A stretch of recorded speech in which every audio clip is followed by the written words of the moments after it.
Welcome everyone to another episode of Slasher Scotty.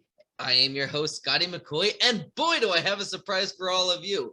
This is a first on Slasher Scotty. My guest is Jamie Apple, and she is a makeup artist on the upcoming indie film Wendigo.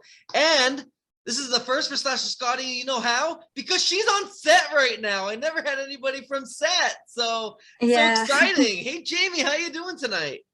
I'm tired. We've been up going filming since about 7 this morning, so it's been a long day. We're all tired. Nice. So you're just the makeup artist, or do you have a part in the movie as well? I'm makeup artist, craft services, production assistant, whatever they need me for, really. Gopher. Awesome. So I know you do a lot of makeup work on films. So how did you get your start into that? What made you want to start doing that? I actually worked at a haunted attraction. Okay. And I was really driven to the makeup side of it. Mm-hmm. I quit working for that haunted attraction, and I battled alcoholism really bad. Mm-hmm. I got sober, and I started working for a nonprofit haunt, and I am going to plug these guys. The Haunted Forest at Sycamore Lodge down in Jackson Springs, North Carolina. They only host it 3 weekends, but every penny we made went to the North Carolina Leukemia Lymphoma Society. Oh, nice. So I did that. Yeah, I did that for about 4 years, and I wanted to go further. They were amazing. I met some of my best friends there, but I wanted to go further with my makeup than just a haunt. Right. So absolutely. That sounds great. And what a lot of people don't realize is that makeup, like the makeup services and all that, is really an important part, especially with horror films. Like, it is the most vital part, really, of the behind the scenes crew to make a good horror movie. Yeah, and I've definitely helped out with teaching some of those small things on set this weekend. When you're doing makeup, whether it be the blood, the bruising, or whatever, you have to do it based on your lighting. If you're going to have natural lighting, you're going to want more of the natural bruising. But we're filming at night. We're doing, really dark scenes. We need that to pop out. So your colors are going to look more vibrant, and it's going to look ridiculous till you get it on film and you pull it up and you're like, holy cow, she really did know what she was talking about. Yep, absolutely. So how did you happen to get involved with Wendigo? Actually, Jake and I had been talking a while back about another project, and I actually joined in on it in the beginning. When he was first writing his script, I read his first draft. It was insane. Lots of tweaks since then, and I had to step away for some personal reasons. Had to take some steps back. I kind of threw myself in way too fast, way too quick, and didn't have a balance. Right. And that'll happen. And I got really burnt out really quick. And when I came back, Jake invited me back on the project. And I was like, absolutely. So here we are on set for the next 3 days, 3 more days of this. It's amazing. Yeah, that's awesome. So for those that are unaware, what is Wendigo about? Can you give us a brief synopsis about it? I can. It's actually a native legend, but we did not want to do any cultural appropriation. So we did change this guy up a little, but if you really get to the core of what the Wendy guy is, he is famine, starvation, greed, all that rolled into one, like an insatiable hunger for whatever. Like, we've got some really cool greedy actors, so we're excited to take them out tomorrow. Tomorrow is our VFX heavy day, and it's going to be exhausting, but it's going to be so worth it. We decided, because this is found footage, we're doing all practical effects that we can. We don't want to rely on anything like computer effects. We want it to all be practical and by hand. And honestly, my opinion, I prefer practical effects. I honestly do. Me too. Yeah, all of our films that we've done has all been practical effects. I prefer practical effects because it's just you can tell what's computer, and you really can, and you can tell whose hard work is there. And it's like, wow, there's good definitely example is Freddy versus Jason, especially when the security guard gets crushed by the door. That blood is not blood. Right. That is a perfect example. Every time I look at that, I cringe so hard. Yeah. Oh, yeah, there's been, yeah. Yep.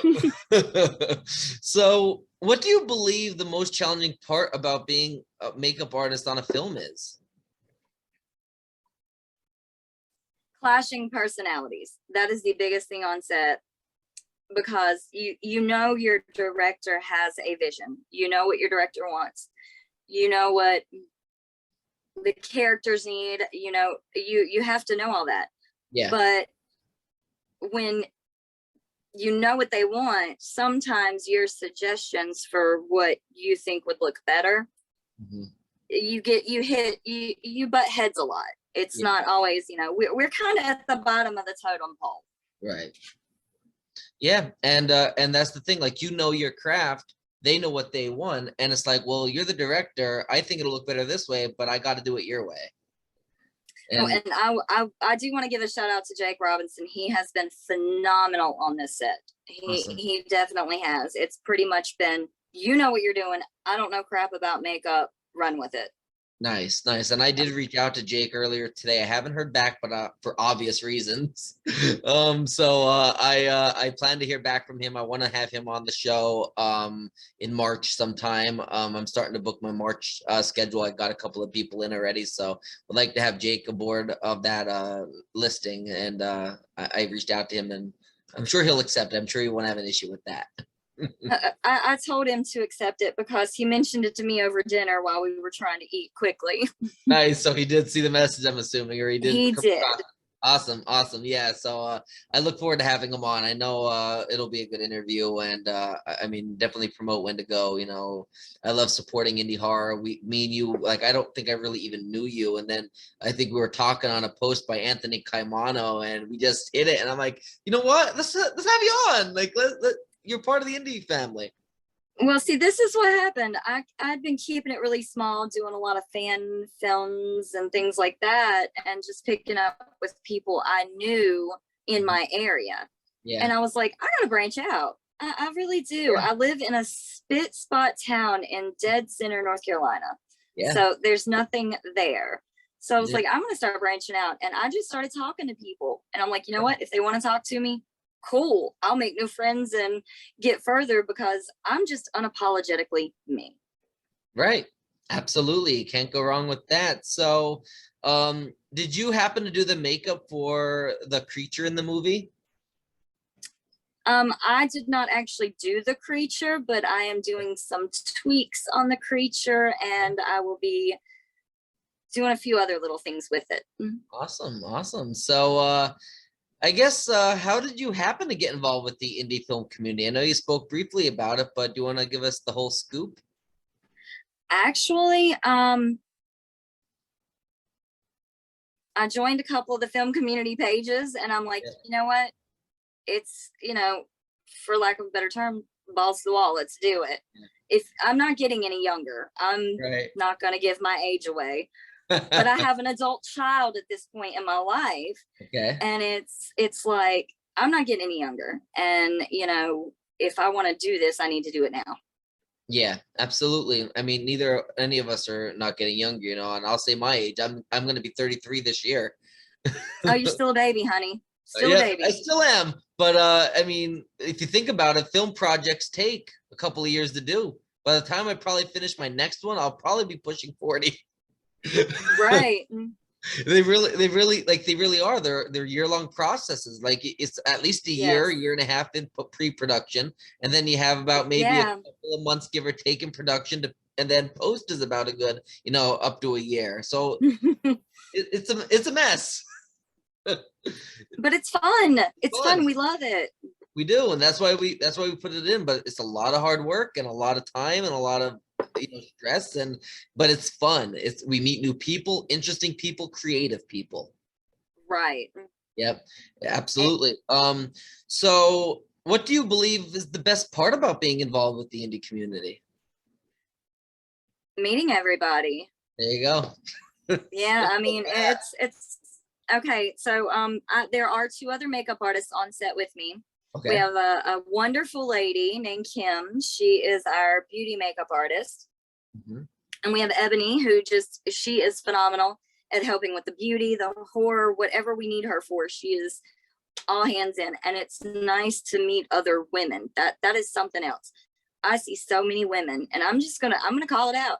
They're catty to each other. They're mean, and they're like, "You're not pretty enough for this. You're not pretty enough for that." Mhm. I like these fringe girls where we walk the fringe. We're not quite in the circles of everybody, but we fit together, and we're able to just build each other up. And in the indie community, I have met so many women like that, and I love it. Absolutely, and that's amazing. It's empowering, and and it's better to stand tall with each other and root each other on, Steven, to root each other on than it is to bring each other down. And it's so easy to bring people down, and Yes. it's so good to leave the drama at the door, and let's be creative and make a movie together. Yeah. Yeah, Because this is the thing. If you don't like your crew, why do you want to be on that crew? Go find another crew where you fit in. There are so many crews waiting on people. Absolutely. There's a lot of projects out there, and a lot of them you won't know of unless you go out there and search. And networking is a big part of being in any film community. Right. And Yep. I don't know if you knew Jake and four other lovely gentlemen. I cannot remember all their names off the top of my head. They have started a production company called Four Crows Productions. These guys are going to have several films that are based around similar characters. There's also, I'm going to throw out Josh Brooker's film, Mothman. I was going to bring that up next. Coming up. That's coming up in May, and I'm going to be up there helping on that one too. I'm not doing makeup though, unless they ask me to step in. I'm just going to be a PA for whatever they need me for. Nice. So regarding Mothman, that was my next question. I know that they didn't start filming yet, so you probably don't have much to go on per se, but can you tell us what this movie is about? Okay, I actually myself had to do a little research on the Mothman. Truthfully, Mothman has never hurt anybody. I'm not sure what they're gonna do with that plot. If Mothman's gonna hurt anybody, kidnap, I don't know. I don't know the plot yet, and I wouldn't release it if I did, because then Josh would shoot me. Yeah, he'd get me. You know the deal. I know. Anyway, but we're gonna be doing that in, I think, the May timeframe, and we're actually gonna be filming it in West Virginia, where the Mothman legend took place. Okay, nice. So in West Virginia, pretty exciting. Yes. Nice. I don't know how far that is from me. I know I'm not that far from Virginia, but believe it or not, Virginia is a pretty big state to drive through. Oh, it is. It is. So I don't know how far I am from West Virginia. I'm in Baltimore. But that's actually a lot closer than I thought it was going to be, which is actually really, really cool. Yeah. Yeah. Go ahead. Oh, no, you go ahead. I was just going to say that I can't wait to see this. I knew it was based on like a real legend.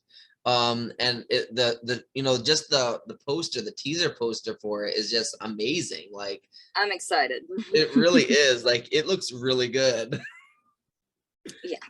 Yeah, I can't wait to see this. So the last question I do got for you, are there any other projects? I know we mentioned Wendigo and Mothman that you are involved in, or anything else that you would like to promote or plug to the listening and viewing audience, whether it's your makeup or... my God. I honestly, I have so much I'm working on right now. I would not even know where to start. Honestly, it's take it one weekend at a time. I do have a short film coming up with a director named Jermaine Nix. I don't know if you guys have heard of him yet. He's got some pretty neat stuff coming out, but it's called This Little Piggy, and it's gonna be pretty gory. Okay. And then a couple of weeks after that, I'm doing another short film with another local director. So I'm rather busy from now until Mothman filming's done. Yeah. Awesome. Sounds like a plan. I'm excited to see that and see what else you're into. And I'll even do a cheap plug because I know we met on Anthony Caimano's page. So March 1st, Batman the Killing Joke Indiegogo crowdfunding campaign opens up. So check that out. Anthony Caimano is going to be doing it. So definitely check that out. You do not want to miss that. You want to be a part of that. That's going to be really exciting.